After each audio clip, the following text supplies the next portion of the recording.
G'day wherever you are in the world, and welcome to The Spin. And tonight we've got a great panel. I think we'll introduce you to them all. We've got Nev. Say hello, Nev. Hello. And don't wave your gammy arm, you silly bugger. And down on the bottom on the left on your screen is Wade from Canada. How you going, Wade? Hello from Canada. Yeah, Wade loves Canada more than anybody else in the world, I think. And over on the, beside him on the bottom is Charlie. How are you, Charlie? Hello from the United Kingdom. So we've got a bit of a world panel today, which is good. The only thing we don't have is any women. And if we don't find some soon to come on, we're going to get our kicked. So we'll do that soon. But today we've got lots of things to cover. So we might as well get started. The first subject is ableism. Now, as I understand ableism, it is, I'm going to try and summarize it.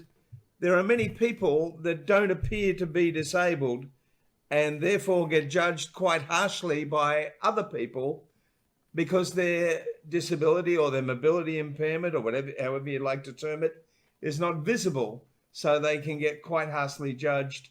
And this is quite traumatic for them. And we've got someone here, our producer, who suffers from the ableism problem. To give you an example on that, Carl, our producer, can jump out of his car in the disabled car park and walk into the store, and he doesn't look disabled, but he can only walk a very short distance and therefore needs to use the disabled car park. It's open for everyone. I know you've got some feelings about ableism, Wade. Yeah, I sure do. I think ableism, and when we talk about car parks for people who to park their vehicle, in a situation like you explained with Carl, he definitely requires that even more so than I do. I am in a wheelchair, but I am a very active person. I have very strong upper body, so I actually don't park in disabled car parks because I like to leave that available for somebody who actually needs it because I do not require it. So for me, I think everybody needs to understand that not all disabilities are visible. And, if you have something wrong with somebody who's you don't think is disabled or whatever, instead of judging them, why don't you just go up and talk to them and ask them? And I'm sure you would be educated to find out just how many people require those who do not use wheelchairs. And what do you think, Charlie? Have you got some views on this one? I think I agree with Wade, actually. I don't have a very strong upper body, and my arms and my hands are paralyzed as well.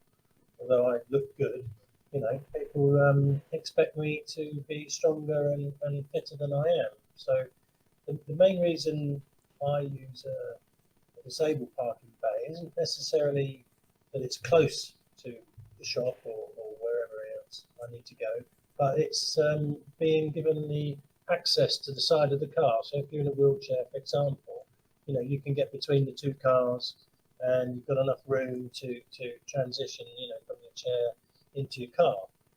So that's probably the issue that concerns me the most. When I park in the regular car park, if you're gone for a few minutes and then you come back and someone's parked quite close to your door, then you just simply can't get in the car.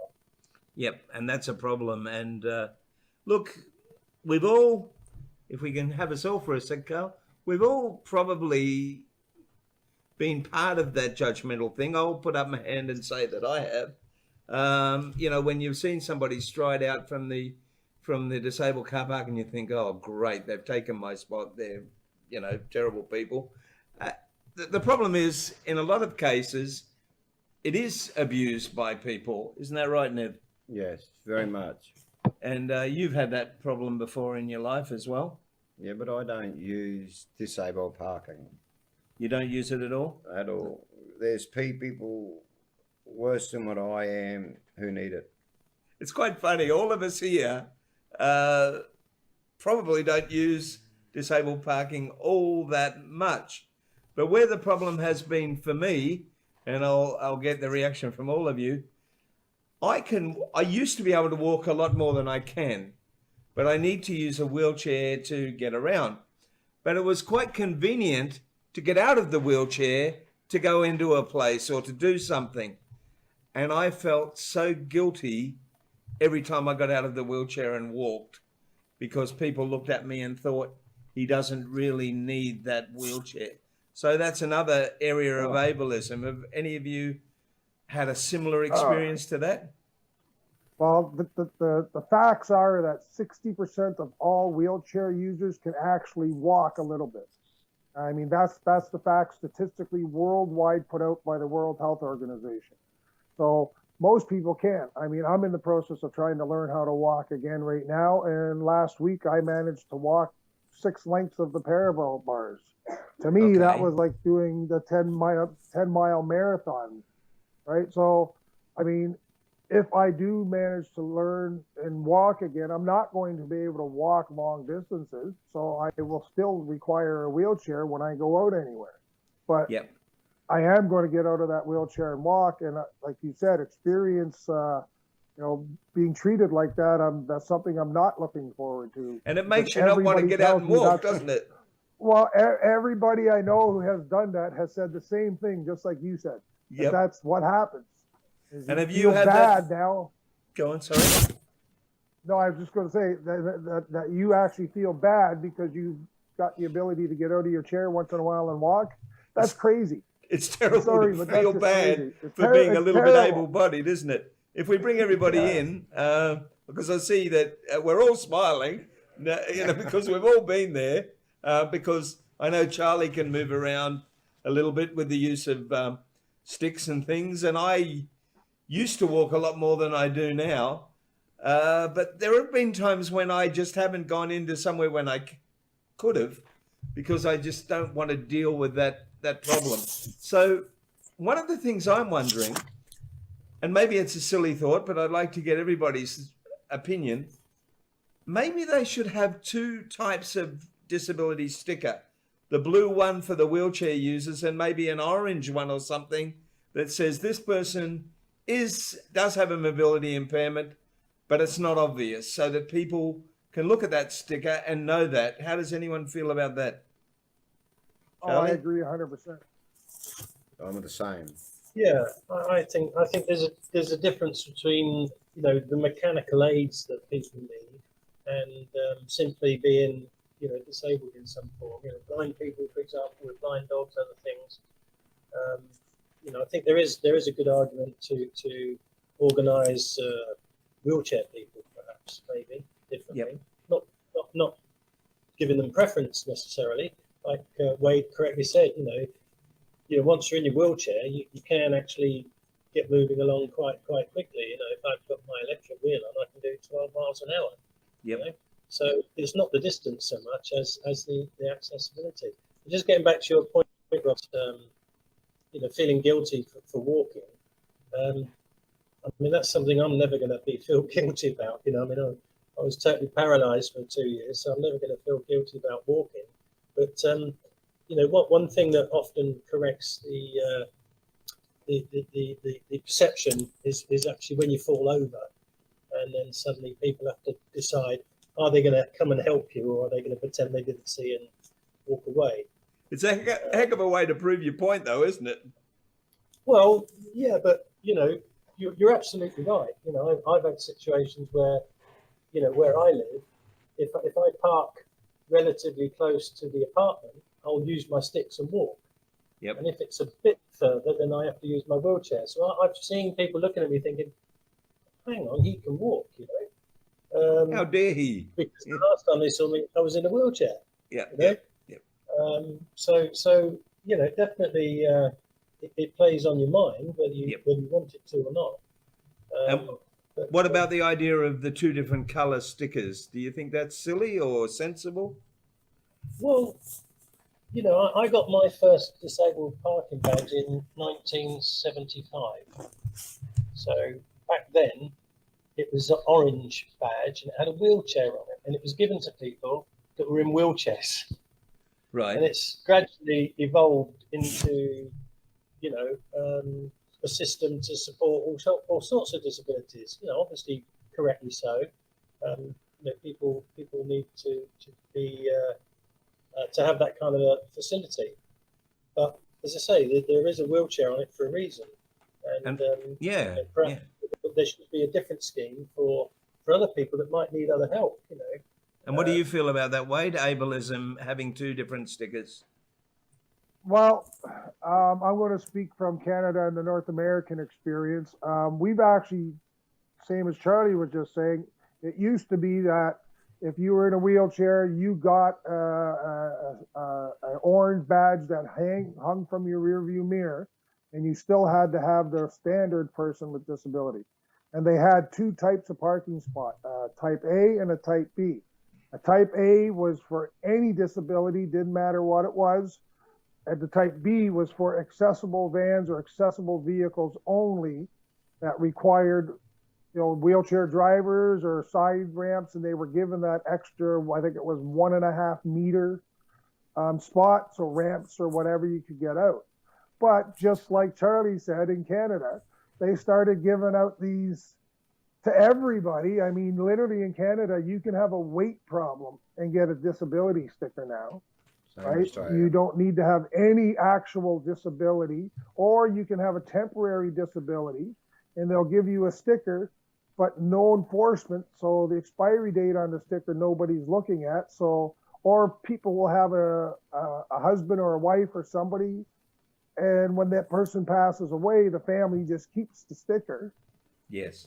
And they just continue to use it. So I've seen every one of these things.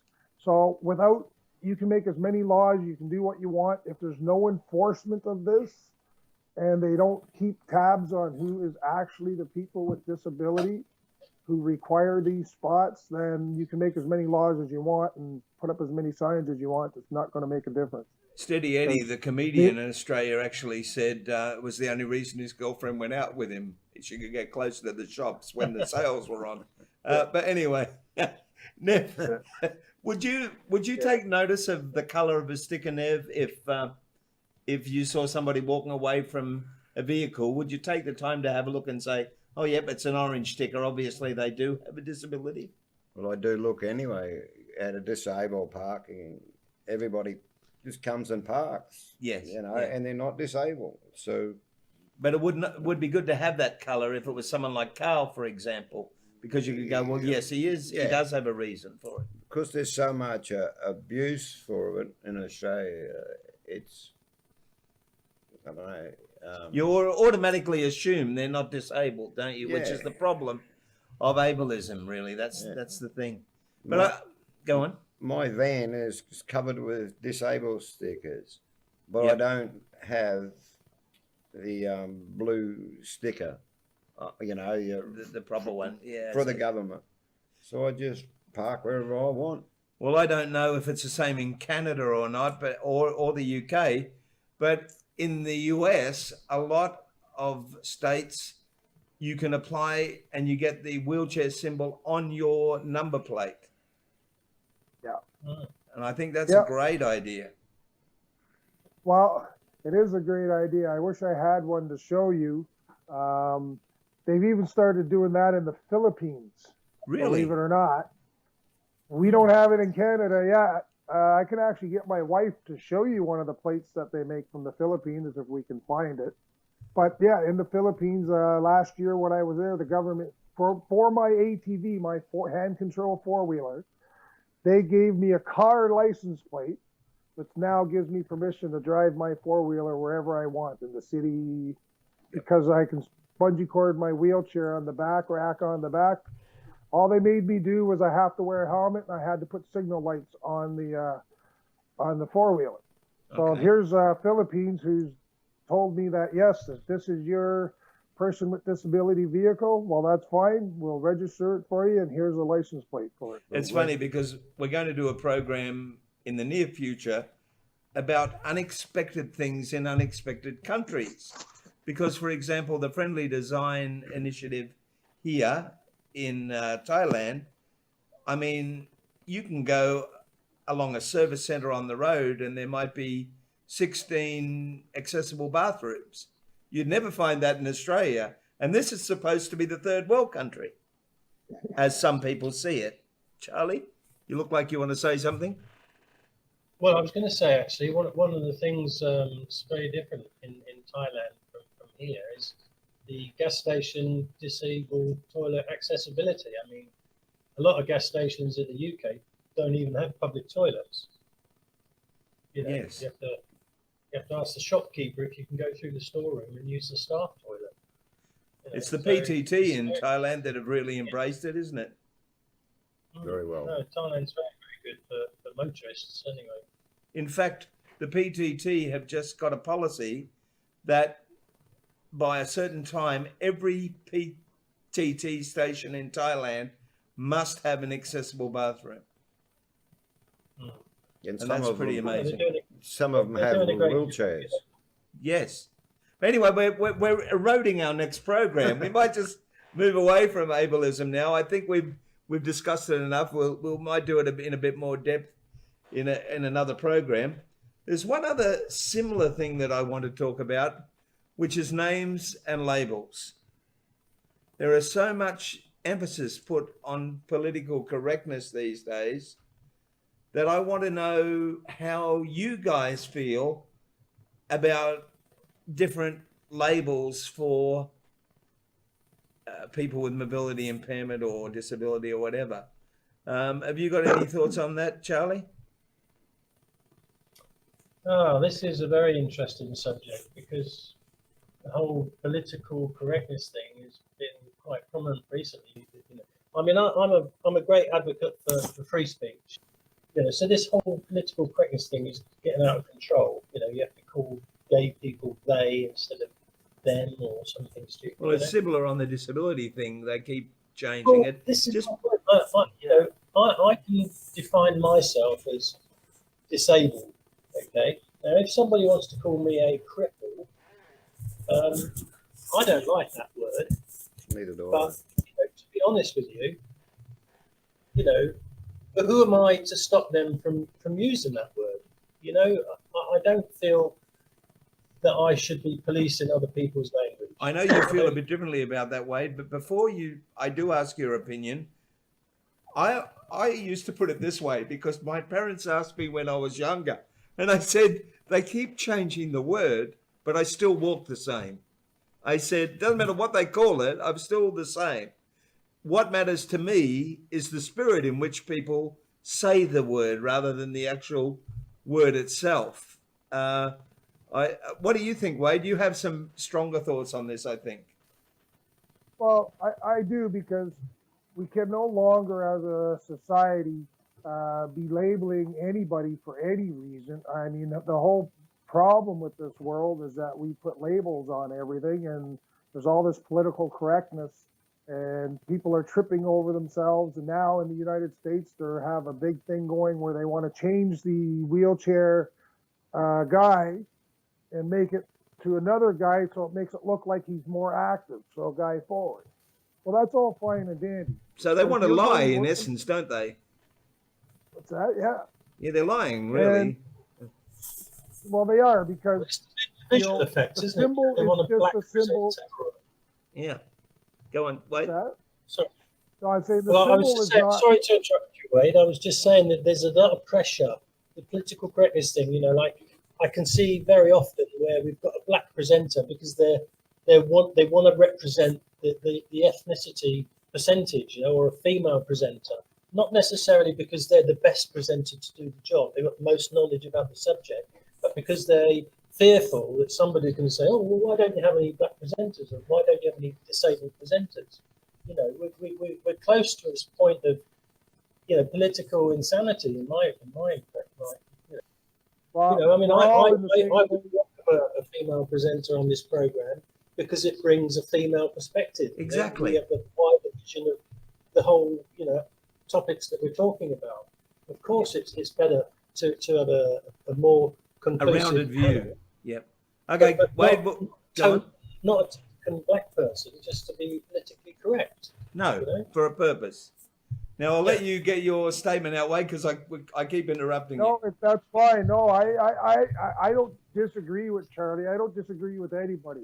I just know from my own personal experience that, you know, whatever has happened in the past is the past. But we need to move forward as a society, right? And, you know, by doing so, certain words, and I'm not talking, you know, people out on the street talking or us talking to each other, because we all know as people with disability that we're the most brutal when we describe ourselves and our own disability than anybody else is on the outside. So Yeah. I don't care. I really don't. But for children and children who are going to school and stuff, and to be taught words like retarded or crippled or handicapped, they should be eliminated. I don't look as a person with a disability as anything other than an adaptive person, somebody who's adapted to a new lifestyle. Because like Einstein said, adapt or perish. So, you know, we're just trying to adapt to the situation that's in front of us. And so I don't think there should be any labels. I don't think there should be any words. If you want to say the word disability, if you want to call me crippled, well, I'm not going to be upset about that. But somebody else might be. So when it comes to government, when it comes to public places that are government funded or, you know, tourism spots, then a little bit of compassion should be there, knowing that as long as you, before you say whatever word it is, disabled, crippled, or whatever, you always say, like it is, person with disability. Try to put the person and not look at a wheelchair as a disability. Don't look at somebody, because to me, the person who thinks I'm disabled is the actual person with the disability. And it's a learning disability because they haven't learned that a wheelchair is a mobility device. And I call it's just an expensive pair of running shoes. A disability in humanity. What do you think, Nev? Because we haven't got your opinion on those things. Well, a lot of it's different between you guys. You've been in wheelchairs all your life. Yep. I'm only 8 years. Well, not Charlie. Oh, well, I don't know how long. But Charlie was 15, weren't you, Charlie? Well, most of his life.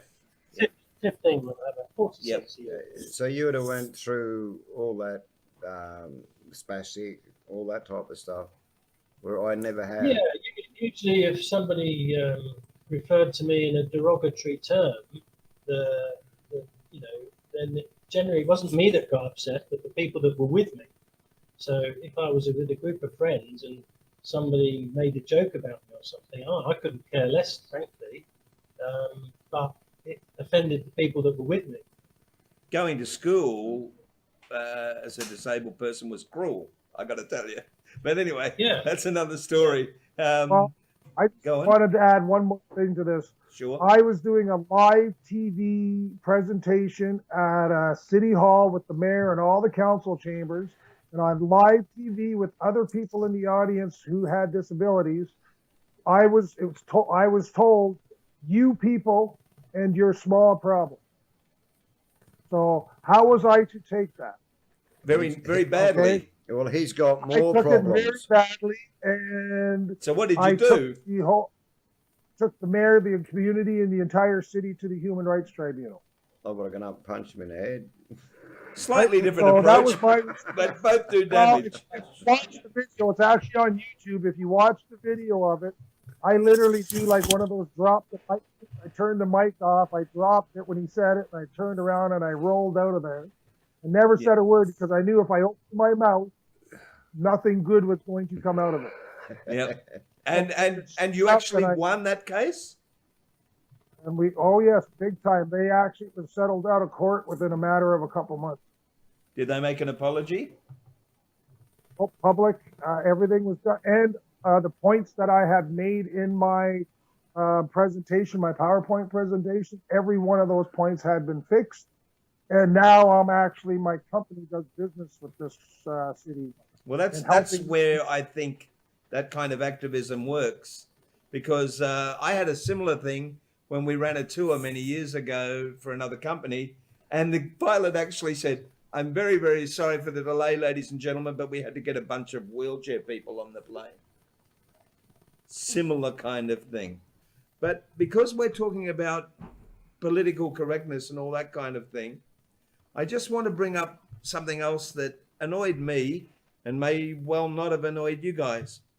I will warn people that there are spoilers here for the Game of Thrones. So if you don't want to hear them, don't listen to the rest of the show, I guess, or come back in 10 minutes. Have you guys all seen the ending, or are you okay to go ahead with what we're talking? Yes. Yeah. Okay. Right. I This is am. the I'm way- not a big go on. fan of Game of Thrones, but I said I've not seen Game of Thrones, but you educated me, so yeah, so I'm the I same. know what you're talking about. Well, my logic is this: Game of Thrones. We're just losing our lights here. Having a disco light with the video. Carl's going to run in. Don't worry, look, Carl. Just relax. Game of Thrones has been interesting. It's one of the most successful television programs ever. And I have been amazingly impressed with it because the amount of people with a disability in that program, I mean, as actors, not real life, has been quite stunning. And the fact is, all of the people with disabilities have had a high position in society. For example, Bran, who is the young boy who is pushed out of the window in the first episode, becomes quadriplegic. There's Jaime Lannister, who gets his fantastic sword hand cut off and he becomes disabled. There are many others as well. And there's also, I can't think of the proper politically correct word for it now, a dwarf, I used to call them. And that's what he calls himself on the show. And a little person. And he's been in every series. And he said it's been delightful because it's a serious, dramatic acting role where he can represent himself and other little people. So the thing that has annoyed me is, and there's the spoiler, ladies and gentlemen, in the last episode, the king, which the new king of the 7 kingdoms or whatever, the whole show has been a struggle for, ends up being the guy in the wheelchair, quadriplegic. And there's a reason for that, which we won't go into, but he becomes the king, all right?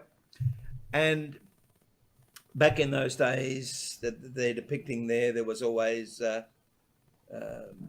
people had names like, I can't remember them, but Richard the Lionheart, thank you, Carl.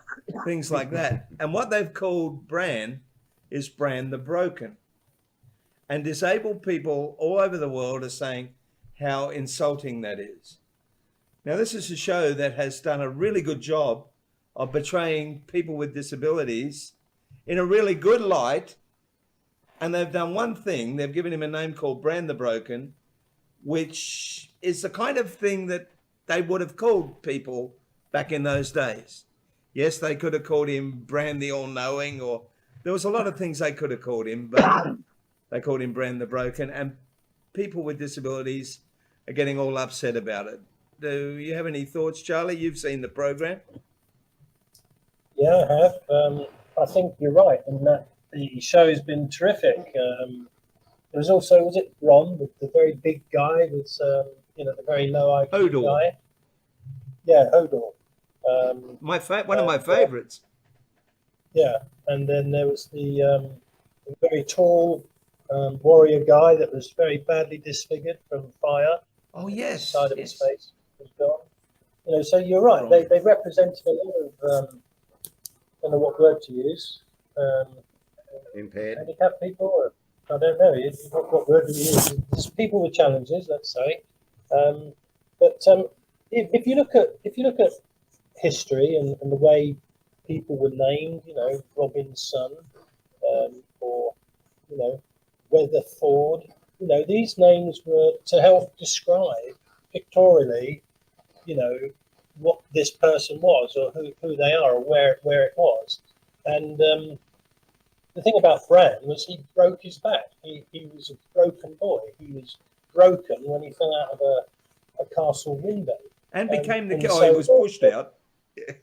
Yeah, he's referred to as the broken boy, which is exactly what he was. I don't think it's a derogatory term. And quite frankly, I think anybody that's trying to pull this apart is just pedantic beyond reason. You know, it's a theatrical story. You know, and you know, And one if that's we were done going around disability a saying, great service, I think. then obviously that would be derogatory and insulting and disrespectful, and we wouldn't do that.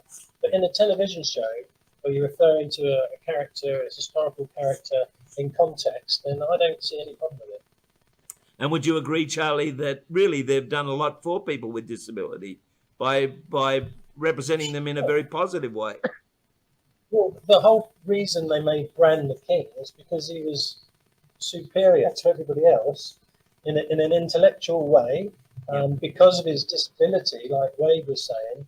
You know, he became superior, not inferior, because he developed his third eye. You know, he created his database. A new reality, really. Of everything, you know. But, you know, knowledge is power, as they say. And, you know, he was wisdom. And when the dwarf was lamenting about how he had lived his life wrong, Bran says to him, "You were there because it was the right place for you." Yeah, I'm sorry I wasn't there for you. And he said you were exactly where you were supposed to be. That's it. Yeah, exactly. That's what he said. So, Yep. so I thought I'm not thought a it- nerd or anything, but anyway. No, but I thought it represented people, handicapped people, whatever, in a very positive light. You know, they were included, they were powerful, they were loved, they were respected, yeah, Bran the Broken. I'll remember him as the broken boy that became the king.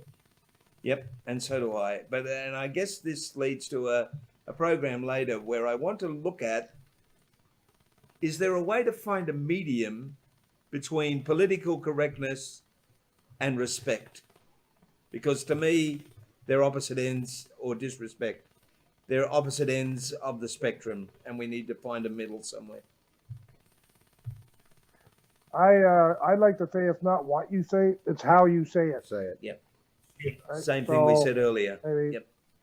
You know, and I think this whole thing about, what was it, Brian the Broken or Bran, whatever? Bran the Broken. I think that's a cool name, actually. I got to be honest with you. I think he deserves that. And I'm going to give you an example. I play, as you know, I play wheelchair rugby. Yep. And I had for a long time was trying to think of a name for our rugby team. And the youngest lad on our team, who's a full quadriplegic, and he's now a part of the national team, he came in one day, we were playing, he said, "I think I got the right name." So we called the team, is now called the Quadzillas. Perfect. And our motto is Godzilla holding a rugby ball in a wheelchair with his hand out like a football player. I like it very much. Have you got T-shirts? Right? Yeah, we have them. I don't know if I have anything here. Next time we come on, I can show you. But you can just don't worry about Facebook next time you Quadzilla come on. wheelchair When are rugby. you going to send us one? Oh, Two or send you three. one. Oh, anytime. We'll get them for you. Do you want a anyways, Quadzilla T-shirt, Charlie? Hell yeah! And They're awesome. Yeah, man. what about you, Carl? Carl, I- hang on, I've got your mic on, Carl. I'll have one. Yeah, well, you'll have to get a big one like me. Listen, folks, that's Carl. We've given him his own microphone now, but I just keep turning it off. Thank you very much for helping us throughout the day, Carl. That's all right. Before we say goodbye, let's remember that we are doing tours all around the world with Anywhere on Wheels with Hello World Harvey Bay. Can you just play their ad for us, Carl?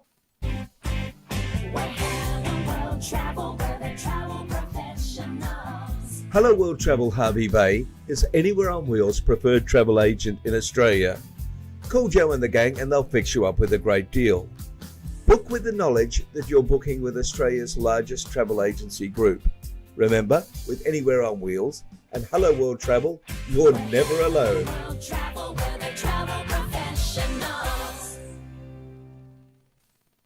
Joe and the gang are great. Actually, we're in a complete partnership with Joe at Hello World Travel Harvey Bay and Hello World Travel as a whole, supporting us in any way they can.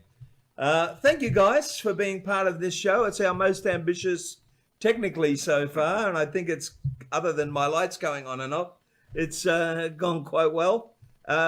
Charlie, thank you very much for joining us in the UK. Pleasure. Enjoy it. And you, Nev, for joining us right here in Thailand. Yeah. And he's been good because he helps out all the time. And all I have to do is give him 1 or 2 beers. It's all good. Couple of zingers. Couple of zingers. And Wade, it's as always, Wade from Canada. Everybody gets a name. See, you're called Wade from Canada from us because whenever you're there, you bring up Canada sometimes 5 times in a minute.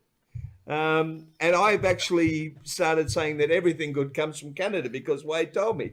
But anyway, that's another story. It's delightful to have you on, and hopefully we can have you on fairly regularly. Just before we go, you said you were walking a lot more. You're on a trial program, aren't you? Oh yes, I'm receiving stem cell treatments. I'm on the government of Canada has picked me to be one of the 40 to do the trials in Canada, and 4 weeks in and very intense physiotherapy. Last Friday, I actually walked for my first time in 6 years. Without anything? Of course, I would. No, I was using parallel bars. Okay, well. And I had to use my arms to support my weight, but I was actually able to, using muscle memory, they call it, activate my legs. And so. And you took a step up as well, didn't you? I took a 4-inch step up. I did that 3 times actually. But I got to be honest, the physiotherapist crew, it's the guy who's with me. I mean, they push me. I mean, he told me right to my face, if you're a soldier, prove it. Fight for your freedom. That's great. Right? Can I ask a question I probably shouldn't ask? Did you get emotional? Did you nearly lose it? Because I think I would have. I'm nearly losing it hearing about it. Yeah, I didn't at the time because I was doing everything in my power and concentrating on what I had to do, and like my arms were shaking, and I didn't think I could do it, and he just pushed me. But yeah, afterwards, sitting out in the parking lot after I left the hospital, sitting in the van there, it was like when it clicked in what had actually just happened, and looking over and seeing my wife being a little bit emotional. I think, because my wife. She would have been, she's my biggest cheerleader. She's my Where's biggest Arlene? Bring her on for a second. She's out in her gardens outside. I moved to a new place and I have gardens, and today's like the first nice day in Canada for planting. So she's gone. Okay. Good on her. Oh, she's coming. Here she is. Come on and say hi. Yeah, I'm just going to unplug. There she is. Hi, everyone. Hi, Arlene. How you doing? I'm good. Now, we're all hoping that the stem cell treatment works so he can do a bit of bloody work around the place, the lazy bugger. But anyway, it's all good.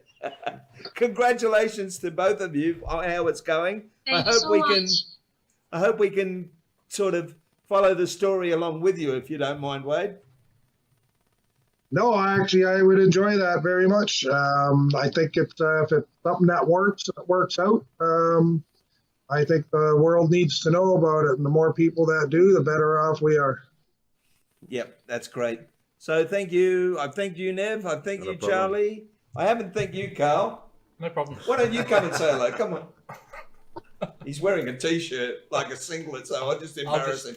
Everybody else has said hello. Come on. Yeah, it's just an Aussie way. This is Carl, the producer. Hey, Carl. Oh, you enjoyed that, Carl? Hey, run quick. It's a family show. Anyway, thank you very much, guys. We'll talk to you again.